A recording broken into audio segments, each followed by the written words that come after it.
কৰিমগঞ্জ জিলা জমিয়ত উলামা ই হিন্দৰ সভাপতি মৌলানা সুফিয়ান আহমেদে কৰিমগঞ্জ লোকসভা সমষ্টিৰ কংগ্ৰেছ প্ৰাৰ্থী হাফিজ ৰছিদ চৌধুৰীৰ হৈ বদৰপুৰ আৰু শ্ৰীগৌৰীত প্ৰচাৰ চলায়। সৰ্বভাৰতীয় জমিয়ত সংগঠনৰ নিৰ্দেশতহে AIUDF ত্যাগ কৰি হাফিজ ৰছিদে কংগ্ৰেছৰ টিকট লাভ কৰে।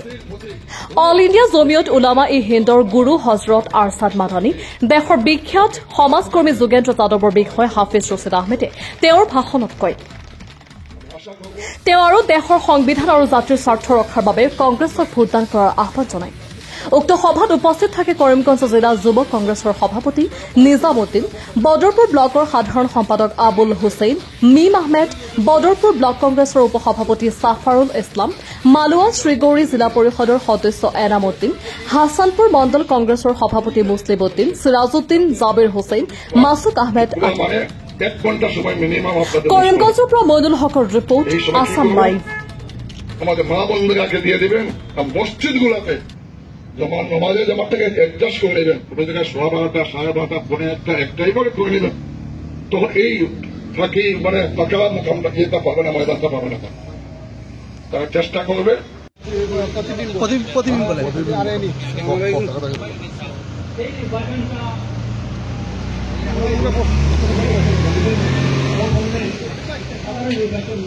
আজ পর্যন্ত আপনার কতটা সভা আপনার আজকের দিনে আপনি নির্বাচিত আজকে এটা 5 নম্বরটা চলে আরো 5টা বাকি আছে। আৰু আপুনি জয় নিয়ে কিমান আশাবাদী? জয় নিয়ে আশাবাদী কিমান আশাবাদী? আমি মানুষের যেটা রেসপন্স দেখতেছি, মানুষের রেসপন্স দেখে মানুষই আমার শক্তি, এটা দেখে আমি নিশ্চিত এবার ভারতীয় কংগ্রেসের জয় হওয়াটা নিশ্চিত।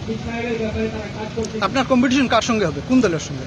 যদি হয় বিজেপির সঙ্গে হইতে পারে, বাকি কোনো দল নাই আছে। এটা তো এক দল, দুটা মিলে একটা দল। বিরোধী দল অনেক সময় অপপ্রচার করছেন, আপনি বেশ কয়েকবার হেরেছেন, এবারও হারবেন। এবার যদি আমি মানুষের দেখতেছেন যে এই মানুষের অবস্থা দেখে হারিয়ে অভিজ্ঞতা হয় মানুষ, আমার অভিজ্ঞতা হয়েছে, এবার ভালো করে একটা কথা প্রায় শোনা যাচ্ছে বিজেপি AIUDF বাই বাই, সেটা কি সত্যি? আমি বলবো না, মানুষে বলতেছে, আজকে বিভিন্ন পুলিশ মানুষে বলতেছে। এবং আমি তো নিশ্চয়ই উকিল, আইনের ছাত্র হিসাবে আমি তো বলবো যে সার্কামস্টেন্সিয়াল এভিডেন্স এগুলো যে আজকে যখন ওরা বলে যদি সেটাকে আমার সমলক্ষ্য বিজেপির ভোট না দিয়ে BJP-কে দিয়ে দেওয়া, কিন্তু দেখো মানে হইল কি বিজেপি। আপনার দলের 2 বিধায়ক বর্তমানে বিজেপির ওপেন কাজ করছে, সেটাতে আপনার কোনো প্রভাব পড়বে? পাবলিক আমার সঙ্গে আছে, সব আমাদের 2 জন মানুষ এগেন্স্টে, বাকি সবাই আমার কি হবেন না, আবেগে চলবেন না। নিশ্চয়ই এই ভারতবর্ষ মধ্যে দায়বদ্ধতা আছে। ইমান মাতৃভূমিকে ভালোবাসা ইমানের অঙ্গ। ইলেকশন একটা পদ্ধতি, এটাকে দেওয়া আমি মনে করি একটা ইমানের অংশ। আশা করি আপনারা সুচিন্তিতভাবে চিন্তা করে ভোট দেবেন, বাদ হতে দেবেন না। ওনারা আসলে চাটা সবাই দেবেন, বলবেন ভাই পার্লামেন্টের ইলেকশন, অ্যাসেম্বলি ইলেকশন নয়, তাহলে অ্যাসেম্বলি আসলে দেখবো আপনাদের বিবেচনা করতে পারে কিনা।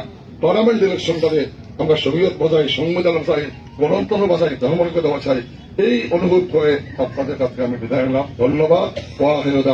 আলহামদুলিল্লাহ।